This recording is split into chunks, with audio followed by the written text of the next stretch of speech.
चंद्रशेखर बावनकुळेच नागपूरचे पालकमंत्री होणार। केंद्रीय मंत्री नितीन गडकरी यांचं पालकमंत्री पदाबाबतचं वक्तव्य आहे।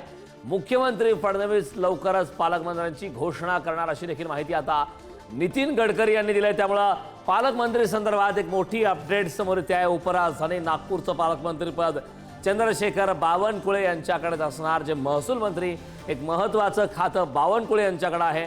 त्यामुळे केंद्रीय मंत्री नितीन गडकरी यांच्या पालकमंत्री पदाबाबतचं वक्तव्य आता समोर आलं आहे। रोजगार उद्योग महोत्सव, अब उसका नाम विदर्भ एडवांटेज विदर्भ ऐसा किया है और ये इसका उद्घाटन हमारे महाराष्ट्र के मुख्यमंत्री देवेंद्र जी फडणवीस करने वाले हैं। पालक मंत्री अपने पालक मंत्री अभी बने नहीं है, बनेंगे, पर हमारे महसूल मंत्री जो है यही बनने वाले हैं, पर इसकी घोषणा मुख्यमंत्री करेंगे। तो चंद्रशेखर बावनकुळे जी हमारे महसूल मंत्री है, क्योंकि वो पहले पालक मंत्री थे तो हमारे मुंह में वो पालक मंत्री नाम बैठ गया।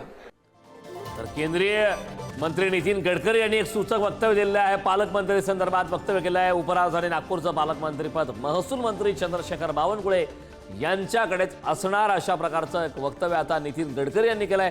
त्यामुळे अद्यापही पालकमंत्री पदासंदर्भात घोषणा होणं बाकी आहे। मात्र नितीन गडकरी यांनी नागपूरच्या पालकमंत्री संदर्भात एक महत्त्वाची घोषणा केली।